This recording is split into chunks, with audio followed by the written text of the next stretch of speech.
leadership team. And the quad part, as you will learn, is kind of just happened. So first of all, let me tell you a little bit about our Friends of the Library group. We serve an area, Clifton Park and Half Moon, which is about 12 miles above Albany, and some other pieces of towns around, but we're serving around 60 or 65,000 people. And 10 years ago, or now it's more than that, 19 years ago, when we first got started, we had a few things on our agenda, as you can see on the screen. We had Books for Babies, which is a little project of just providing something for people who have new babies, a little something to get them interested in the library. We had our Get Out the Vote thing, which I guess anybody who's part of a library tax district knows about. You have to try to get people to come in and vote. Outreach, which took materials to people who are not able to get into the library. Now Proctor's is a theater in our area that has group tickets. And we, at that point in time, had a very limited, maybe one show a year that we would sell or buy tickets and allow people to have a little discount. We had a much more limited travel program. We had used book sales, which were, at that point, a smaller process. We had a very basic website, very basic. And we had very basic email marketing. So that was in 2000. And then in 2015, as you can see, things got complicated, had gotten complicated. This is sort of like Mark Twain had a thing about if you throw a bullfrog into a pot of boiling water, he'll jump out. But if you put him into a pot of cold water and turn the heat up slowly, he'll stay there till he's cooked. And that's basically what we did. Slowly over time, things got more and more involved and more complex. And on top of all that, we were all volunteers and we all had lives outside of what we were doing. So we kind of ran into a big wall. It was just crazy. It was just too much. The last couple of presidents, I was president. We had 2-year terms, and I was president, and then we had another person who was president for 2 years. And both of us were kind of thinking, wow, this is a big job. We both did it, but we had tried various things. We had the person who was president before I was had basically gotten stuck in the role that was Joanne, for about 4 years. And we decided to institute a 2-year term limit. This was our first shot to eliminate the dreaded president for life phenomenon. We added a past president and a president-elect. The past president was there to sort of provide support during the president's, particularly during the first year of the new president's term. The president-elect shadowed the president for 2 years before rising to the role of president, and we kept this in place for two-year terms. So what we learned, the past president, and president-elect model did help people get up to speed. So when I was the president-elect, I was able to model the new president or the existing president's patterns. I learned how she interacted with the board, with the library staff and leadership and all that sort of thing. So it was helpful, but it did very little to reduce the amount of stress that was involved in the presidency. The problem is when you're president of an organization, and I didn't mention this, but we have about, now we have about 700 members, about 500 and a half households. And those people are from communities outside of our own because they like to use the opportunity to come to our book sale. But there are a lot of people involved and a lot of activities, a whole lot of stuff going on. And the president kind of felt like he or she needed to be there for everything. And there was a lot going on. Also being the primary point person or contact person for so many different people, both the volunteers, the members of the board, the staff of the library, the leadership of the library. There was just an awful lot of people, and you were constantly getting phone calls or emails, and then you would have to make touch bases with 7 or 8 other people, and it was just kind of crazy. So even with the support from the person who had been president, it was just really one person who was finally responsible for so many major issues. And really, usually, the person who was in the president-elect and the president position and the past president only got together during meetings. So the shadowing part was actually kind of limited. So what happened was, when I was president, the next person became president, and the person who was to be the president,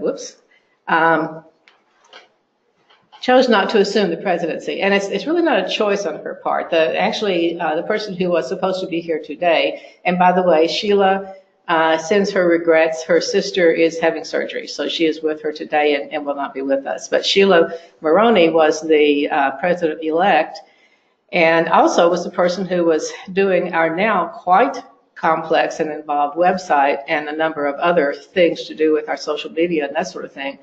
And she came to understand that along with the rest of her life, she couldn't do that and also be president. And so she was she had a hard time telling us that, but basically we totally understood. But at that point, nobody else who was on the board jumped up and said, oh, me, I want to be president. So we had a problem. When you have a big problem like that, there's a lot of ways you can go at it. You can start throwing all kinds of solutions at it and see what sticks and all that kind of stuff. But we decided that we couldn't do this on our own. We had to have some support in making a decision with this. We decided to approach it as a critical moment, not a crisis, but a critical moment that would allow us to really look and explore things and make some good decisions. We needed to examine what we were doing now, why we were doing those things, and determine alignment with the library mission. And at the point, it was an interesting cruxus of time because the library was also undergoing a long-range planning process. So there was a lot of stuff going on. We decided that we had to be more proactive and not just sort of react to this, which would have made all of us run screaming from the room. We decided we had to be proactive, and so we decided to seek professional facilitation for the process. We decided to choose a facilitator, and the person that we ended up getting was Ambika Sambasavan, who is with Fruitfly Consulting. And her responsibility was to support us through helping us to think about long-term vision for the organization, at the same time visualize what the library would be like at that point, and to understand what role the Friends of the Library have in shaping the future library. So those are kind of big pieces. Let me just stop for a minute and just say we were very, very fortunate. Ambika was amazing. She had a wonderful way of being able to help us do this thinking, asking questions, and never putting her footprint. So when you decide to do something like this, the choice of who your facilitator is absolutely critical. You were involved in that, right? Yes, I was, and I echo what Wilma said. That is probably the most important decision you can make in this process, is vetting and finding someone who will work well with your organization. She zeroed in on us right away. She was excellent. Now, we understand that not every organization really needs to do this. You may all look at each other and say, oh, let's just try this multiple president thing. We don't really need to go through all that because you may be in a different place. Where we were, we had a lot of stuff that we needed to talk about, and where we ended up with a 4-person leadership team was not at all where we thought we were going to end up. That was just the process. But what we did, we had a 2-session process and debrief. It was very structured and focused with minimal distractions. Ideally, either a place you could go in and close the door and keep everybody out, or go to another location. Turn the phones off. Turn the phones off, absolutely. take any fidget things away from people, have productive exercises, and using visuals. And this, if you notice this little flow chart here, and that was part of the process that Ambika provided for us. And the bottom line is good facilitation, good facilitators don't offer solutions or answers. That's not why they're there. So after we went through everything, we ended up with a model, basically throwing caution to the wind. Whoops, this thing wants to go forward on us. There we go. Facilitation helped us to determine what we were committed to. And this is one thing that we really hadn't thought about. We had all these things that we were doing, and some of them just sort of grew. Some of them we did because we really believed in them. But basically, we weren't sure that we were doing the things that we should be doing. So it helped us go through and really look at all those things, determine what we needed to stay focused on. And we realized that if we didn't have some kind of a change taking place, we risked Friends of the Library going away, because you can't function without leadership. And we were really in a place where we risked not having leadership. A co-presidency, even with two people, still would have left an awful lot on each person's plate. And so we said, let's go crazy, let's have a team. Now, I will tell you that the first team came about because I said, I'll do it, who else will? And 3 other people raised their hands. That's how we ended up being squads. We didn't necessarily have a plan of saying we're going to have 4. We could have had 3, we could have had 2, we could have had, well, not 2, but we could have had any number, and it just happened that way. So right off the bat, we didn't know what we were doing, but we knew that we needed to treat the model as a pilot. And that's what we asked our board to commit to. We had, in the same time we were doing this, we'd stayed in communication with the library and with the board of trustees, with whom the Friends have a wonderful relationship. And everybody, it was kind of funny, the board of trustees members said, do you really want to do that? But they were there to help us out. They stood behind us. We knew that we had to be flexible in that pilot year and as we moved forward. And we also knew that the other members of the board would have to be flexible. We knew that as a team, a quad leadership team, we had to report back to the board to let them know how we felt things were going, and that the board needed to give us feedback. So this was our thought process as we moved into the first year. We're going to try this out. We're going to talk to each other a whole lot while we're doing it. We're going to see how it's working, and we're going to ask the board how they think it's working. So right off the bat, we discovered, and if you anywhere you want to jump in here, I'm talking too much. We just lost our slide again. Okay, there we go. Okay, so I'm happy to pick up here and kind of run with this. Although the first thing I should say, full disclosure, is I was not originally a member of the presidential team because I did not raise my hand. And I did that somewhat purposefully and was very relieved that 3 other people in addition to Wilma, 4 people total, who I admire and respect, jumped in, and I didn't have to. And the other thing that I should say is that I felt no coercion. So many times somebody is asked to assume a position of leadership, and the person who's proposing you or trying to convince you will say, oh, well, really, this is no big deal. All you have to do is kind of show up and be available to run a meeting if nobody else can be there. And there was none of that. There was no, I felt absolutely no pressure at that initial point or when I ultimately did join. So the process was quite simple, and as you can see on this first point here, more minds are better than one single mind. And getting creative was really what this was all about. So those pre-board meetings, I guess I can say this. The pre-board meetings, which I've now participated in when we have them, and as it says here, we don't need to meet every month before a meeting, and one of us will request a meeting, and if it seems to be a good thing to touch base with each other, we do. We don't do that in the library. We do that at a lovely Mexican restaurant not too far away that has awfully good margaritas, and they're half price on Mondays, which became a very good reason to have our meetings on that day in that place. I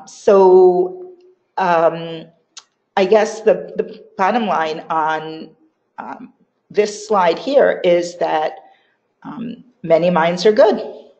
And if we can advance. Okay, so how do you divide up responsibility among 4 people? Well, this is the beauty, of course, of working on a team. Everybody knows what they're good at, and everybody knows what they're not so good at. And instead of one person feeling tremendous pressure to be good at everything, you divide your pie up. And you each take certain aspects of the functioning of the board and the functioning of the position. And it just has worked out seamlessly. We have no arguments over, well, I want that, and why are you taking that? And we have nothing, I have to say this, we have no areas where there isn't somebody among the 4 of us who's willing to step up. And of course, that flexibility and a willingness to step in. Perfect example today. Sheila is a valued member of our team. She's been a member from the beginning. She has not stepped away. She has a family situation that is taking her away today. And instead of wringing our hands and, kind of backing up and retooling our whole presentation on half an hour notice, we just said, well, we'll go with this because we're flexible. We all know each other well now. We all respect each other. This is how it works. If somebody is particularly overwhelmed at any particular time with other responsibilities, family, job, whatever it might be, there's always somebody who will pick up the slack. And I have to say that for myself, I have never hesitated to say, I'm sorry, I can't do this right now. And I've never felt judged in any way or that anything would be held against me, because the idea is at a future time, somebody else will be in that place and maybe I can step up. And as the only one on the team who has been president, I will tell you that when you are president, you do not feel that you can do that. Mm-hmm. I would even feel somewhat bad about asking the president-elect to take the meeting, just simply because it seemed like as president that was my role and I had to do it. So I think that alone, and again, we're very fortunate, we were talking before we got started here today, we're very fortunate that the people on our board have consistently just been neat people. They get along well. We don't have any egos, divas, whatever. And we also don't have any people who try to avoid work. Everybody works. This is a working board. Everybody does a lot. And nobody tries to get out of things. We just try to figure out who is the best to do what. So that's the way that works out. Now, as far as personnel changes, we started out with 4 people. Of that original 4 people, 1 person moved to Florida, love his heart, and we had to let him go. We didn't want to. Had to let him go. 1 person stepped down a couple of years ago, mm-hmm. and you stepped in the place of Bernie. That's right. And Michelle stepped in the place of Kathy. So, Michelle, you are the one, I suppose, who can talk to us about what it feels like to step in.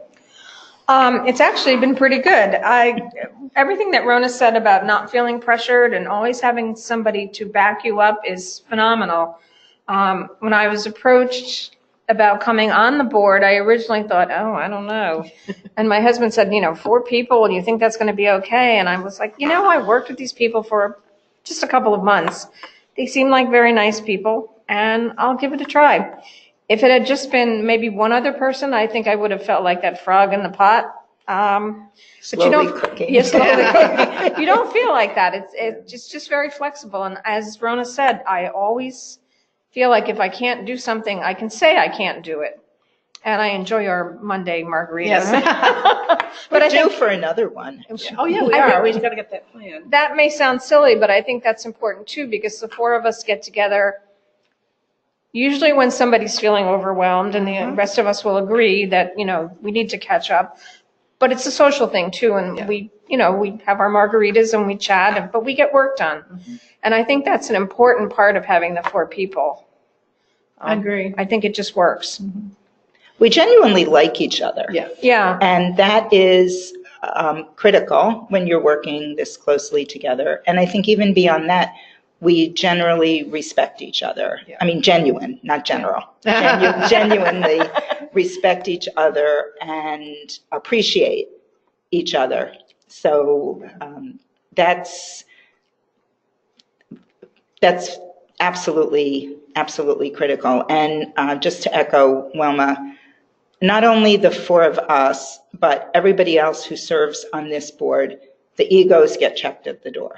There is absolutely none of that, and no grandstanding. And I just editorialized a little bit. I've been involved with libraries in one way or another, well, my whole life. I think all of us have.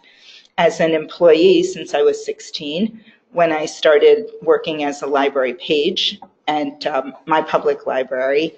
I am a librarian, and I've been involved with libraries and friends groups now all these years.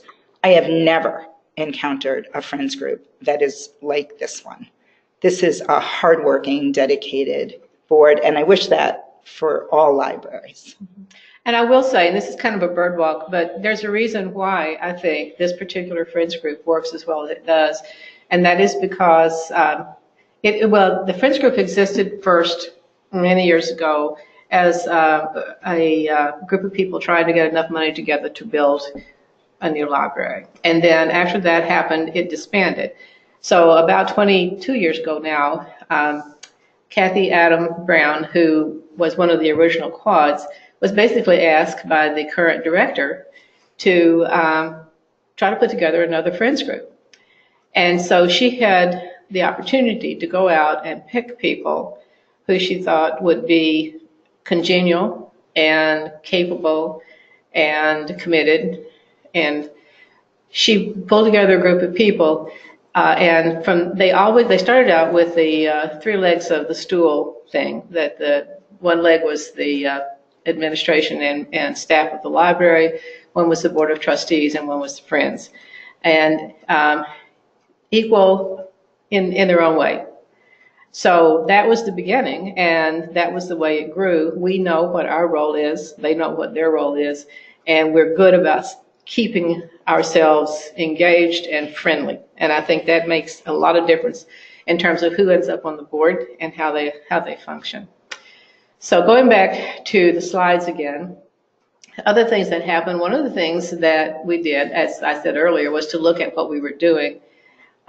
We had been having these annual things, volunteer appreciation events, and we would put all this stuff together, and we would spend all kinds of time, and we would have maybe 8 people show up out of hundreds. And we just really thought about it. Our volunteers want to volunteer. They don't want to be appreciated. They want to volunteer, and they don't necessarily want to come and sit around and look at each other and say, we're volunteers, we feel appreciated. So we decided not to do it anymore, and nobody noticed. We got one of those nice banners from 4Imprint, tall thing, that says, we love our volunteers. It's bright and yellow, and it sits in the foyer, and you see it when you come in. We used to have a dedicated individual whose job on the board was to be a liaison with the Board of Trustees. That person was always at the board. So we decided instead to rotate that. So now one member of the board of the Friends of the Library attends trustee meetings each month, and one member of the Board of Trustees attends Friends of the Library meetings. That works really nicely because we all sort of get a better sense of what the other group is doing, and it has worked out very well. We also have continued to have involvement with the library staff in terms of how they're implementing their long-range planning, and we are just part of the process of making that happen. So,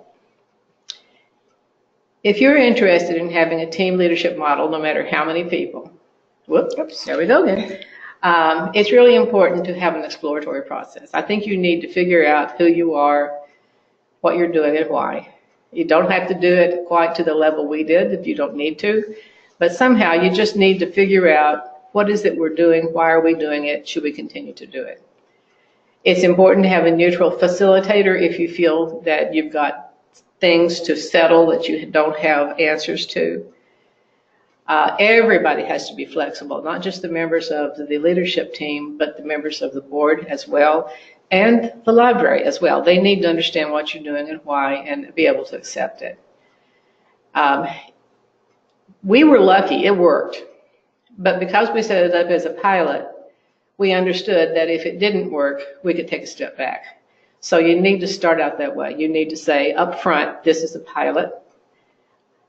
We can adjust this as we go along. And the absolute necessity of open and cordial communication.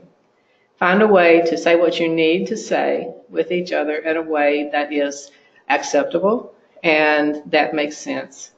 And then find the number that works for you. It could be 3, it could be 2, it could be 4, it could be 5, who knows.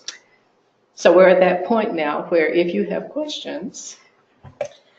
Okay, looks like we have a question in the queue.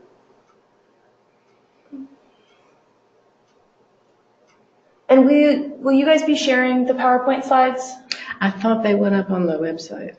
They might be on the website, Okay. And then they'll be included in an email to everybody with the link to the archive of the webinar. Okay, good. Yeah, we had that. We had a bunch of other materials. Mm-hmm. Yeah. I had a couple of questions for you guys. Was there a point during the transition process where you were like, oh, this is not going to go well, we might have to change some of this, or was it very smooth? Well, I'm the only one of this group who was there then, and I think we kept touching bases because we were surprised that it was working so well. Okay. We just kept kind of going back and saying, is this working? And yeah, it was. We really didn't have a point where it didn't feel like it was working. Mm-hmm. And then was that the same for the facilitation process? Can you talk a little bit more about kind of what that looked like, those 3 different sessions? Again, it depends so much on who you have for facilitator. Mm-hmm. And I cannot emphasize enough how skilled Ambika Sambasivan is. Mm-hmm. I think all of us, first of all, even though there were a few people on the board who were like, okay, I'll do it, but I'm really not sure. Mm-hmm. Even they came away from this saying, you know, she's really good, and it was very helpful. Okay. So the process, I think, was good. Okay. And we have a question from Marie. She said, how do you organize a succession plan in the context of a leadership team? We haven't really gotten there yet. Yeah. We have 2 original members, that would be Wilma and Sheila, who are not showing any signs that they want to step down. And I'm saying that in a cautious way, hoping and crossing my fingers that does not happen. I was approached when one of the original quad members left the team. And again, to be honest, it took me a little while to wrap my mind around doing this. And basically what kind of did me in was the fact that I knew who I would be serving with and that I trusted all 3 of those people.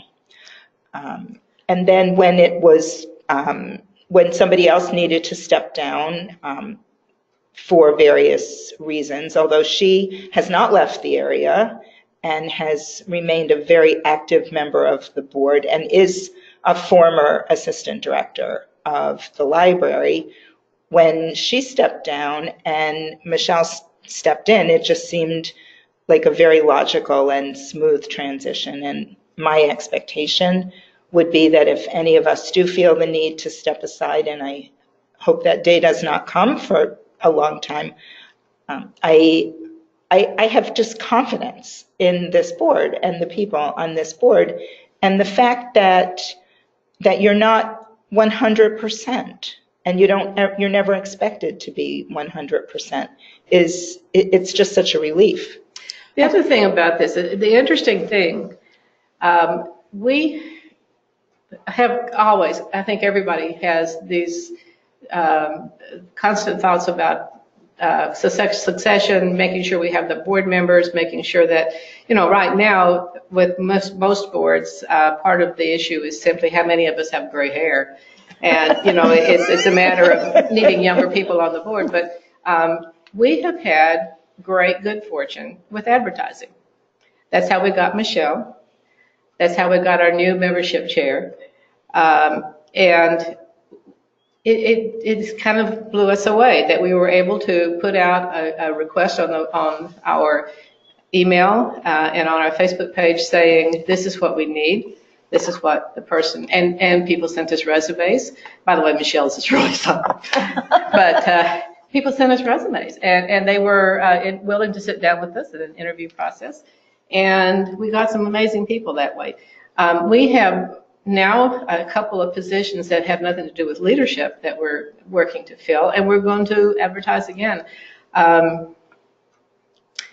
So I don't know if that answered the question or not. But I think as far as succession goes, the important thing is when you interview people, you keep in the back of your mind, like, this person has potential. Yeah. And I think that's how you hooked me. Oh, yes. Yes.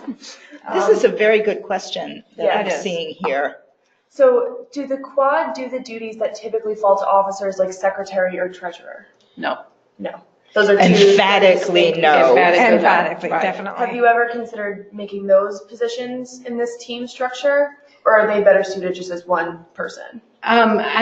We may end up, because at some point, the person who's treasurer right now, who happens to be my husband, will want to step down. And we're looking at the possibility of bringing in an assistant treasurer, because, again, this is a job that nobody should just take cold from somebody else. There ought to be some process of learning what's going on. There needs to be continuity. Yes, there needs to be continuity. And so we've begun to think about the idea of trying to find a person who is willing to be an assistant treasurer with the intention of becoming treasurer. The other things with things like secretary, I think that a person who would normally take the role of secretary, or certainly in our case, would be scared of the idea of taking the role of other leadership. The person who starts secretary is amazing. She's also going to school to become a librarian and working as a librarian. So she's not going to, what she's doing is what she wants to do. Perfect. And so then what are the different responsibilities that each of you have? If you can go into a little bit. It's kind of a long list. And we basically took, we kind of, for instance, Michelle, when we first started out, Rona was the vice president, and we had her working with bylaws and goals and that sort of thing. When Michelle came on board, Michelle is a paralegal. Okay. So it made sense for Michelle to take over that piece of things. Because I am the chair of the book sale, I have book sale under my thing. So part of it is lined up because of what we have, our other responsibilities on the board. Part of it is lined up for reasons of knowledge and involvement in something. I don't know that, and the other piece of it is that we all know each other's roles, so if we need to, we can step into them. Basically, what we did was to sit down and write down, as president, everything I did, and then figure out, okay, how can we divide this up? And it's going to vary according to the organization and how complex it is. I know that some organizations, maybe only, I know some of the ones in more touristy areas may only operate part of the year, for instance. So it would be a very different situation.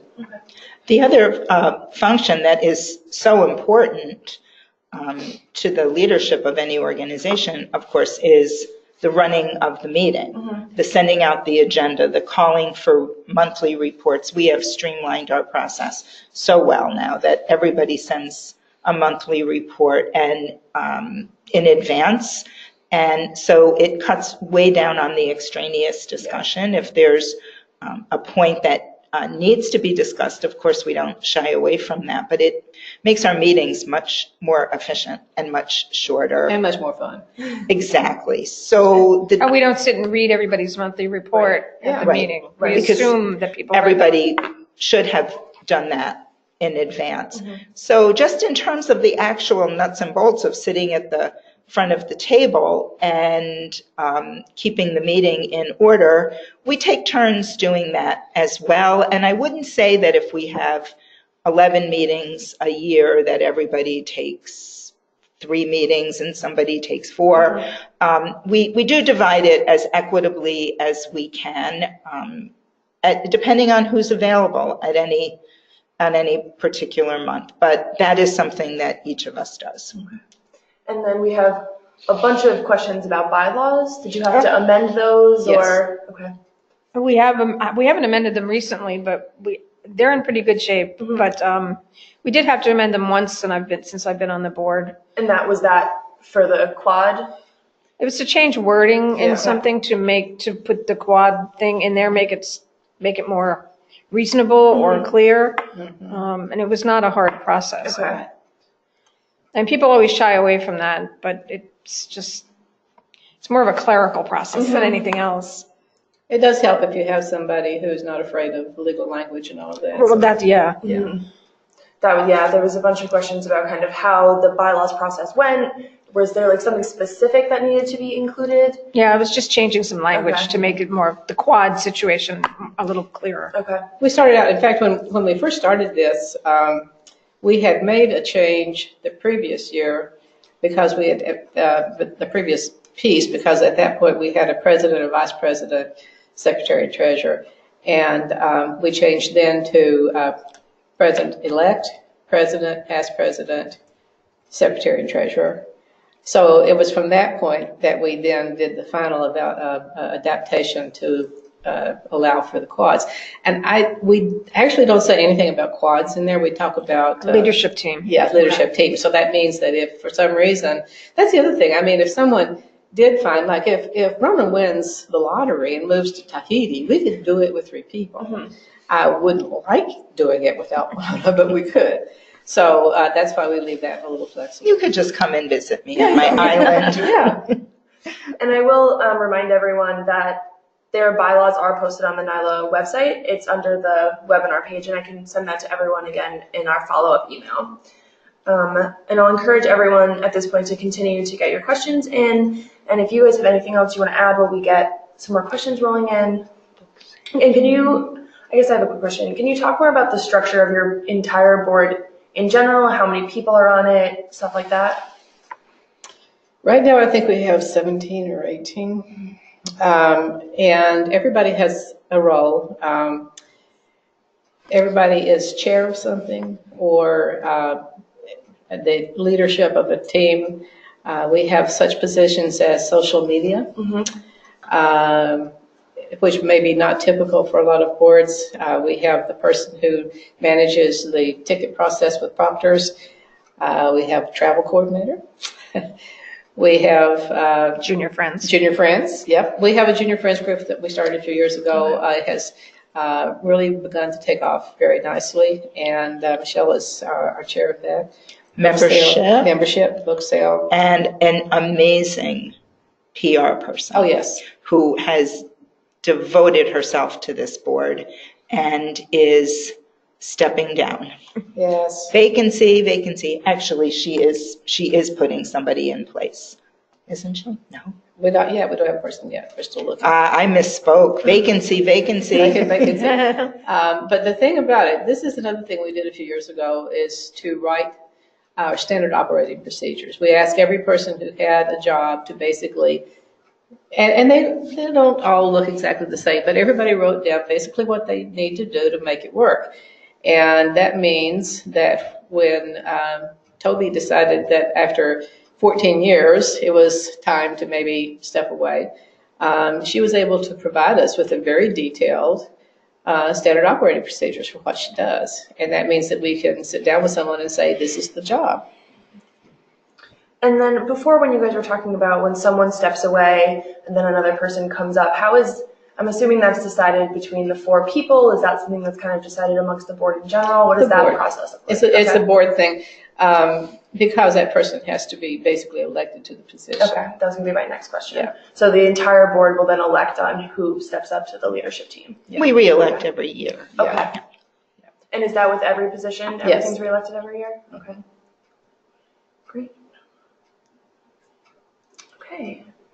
If we don't have any other questions, and you guys have anything else that you want to add? Question about book sales? That one kind of went along with Wilma. Her responsibility is a book sale person, so that makes you the point person. Like everything about the book sales goes through you. Yeah, and I also chair it, so I'm there. I do all the scheduling and all of that, and I'm there for the book sales. We have three-day book sales each year, plus a mini sale when the fire marshal is about to get us because of too many books. And then we do have a question about fundraising. So with your volunteers, what are your best fundraising techniques and successes? Well, right now, our primary one is book sale. Depending on the year, travel is right there because we're actually started travel not intending to make money and accidentally did. And from there, we have done quite well with travel. And membership, those are our 3 things. Okay. So we have gone back and forth about finding other areas to make money. And when we have a plant swap and sale, and we've made a few hundred off of that, but it's really mostly a thing for the community to be able to, swap the plants out. Mm-hmm. And then does the board re-elect or the general membership?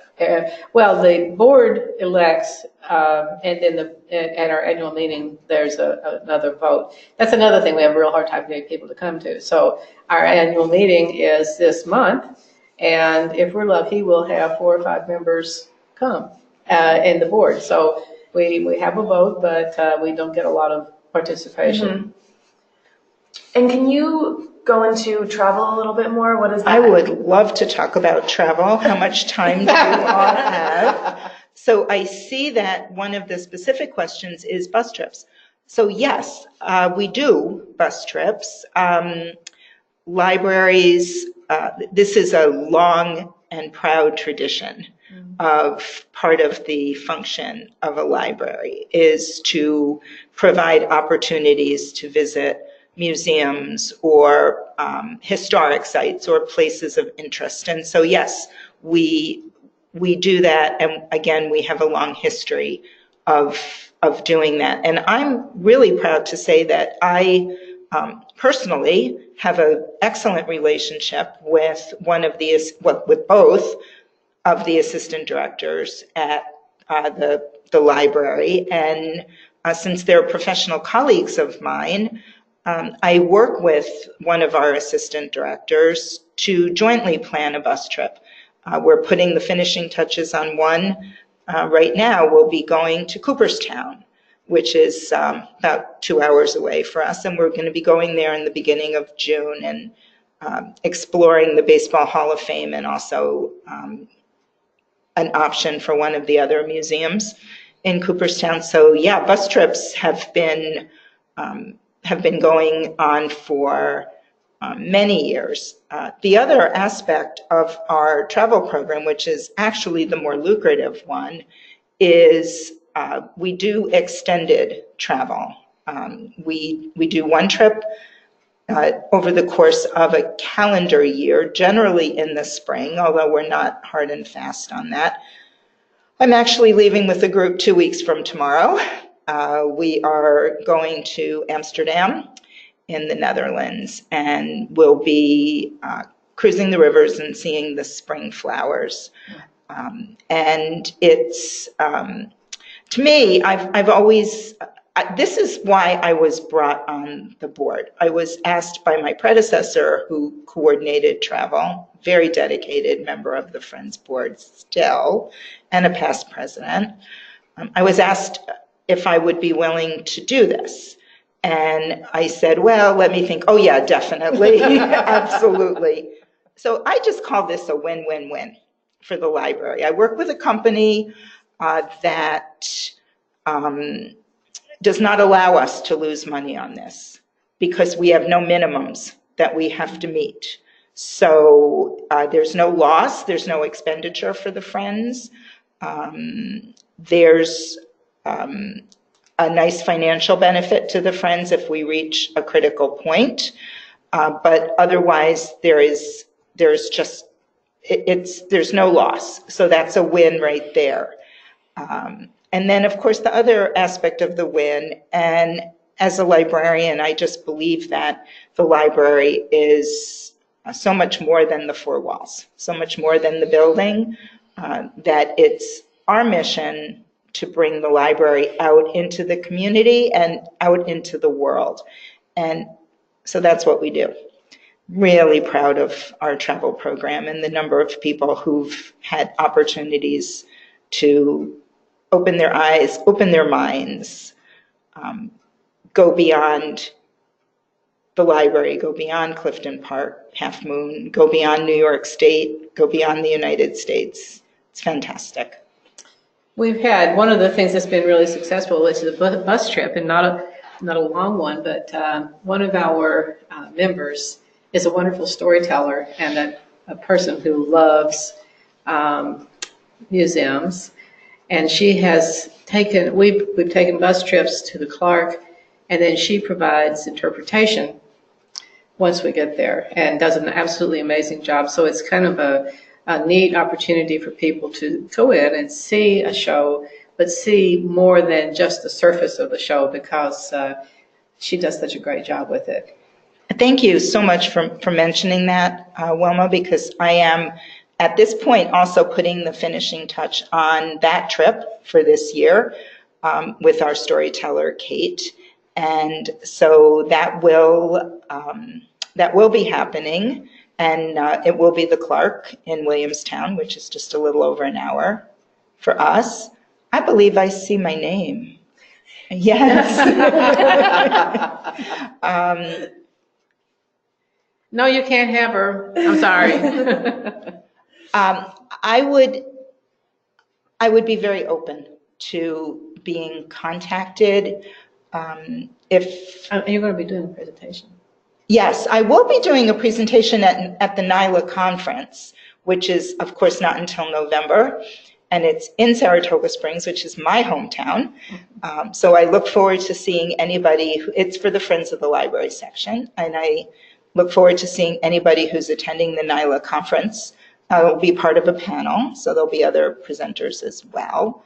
Do we have our email addresses? I see Sheila's. They were on a slide. Oh, good. Okay. Yes. Feel free to email me, please. If you would like more information about what we do and how we do it, I would love to chat with you. And I guess a good final question for the three of you: would you ever go back to the one president system? No. Who would do it? Who would do it now? As again, I'm the only one of this group who has been president of this particular board, and I will tell you that no, no. This is just, it is the level of stress that I felt when I was president was rather significant, and I don't feel that stress now. Mm-hmm. This works really well. I don't have to feel like I'm the one brain trying to make things happen. That has been marvelous, to be able to just call, if I've got a question about something that sounds legal, I'll call Michelle. If I've got something that, sounds library, I'll call you. And Sheila's, social media and technology. And it just is so much less stressful to do it this way. I'd like to thank all three of you again for being here. We really appreciate it. I hope everyone enjoyed this presentation as much as I did. And again, if anyone on the webinar has any questions, please feel free to contact any of our panelists or Sheila. And have a great afternoon, everyone. Thank you. Thank you for being with us. Thank you. Thanks.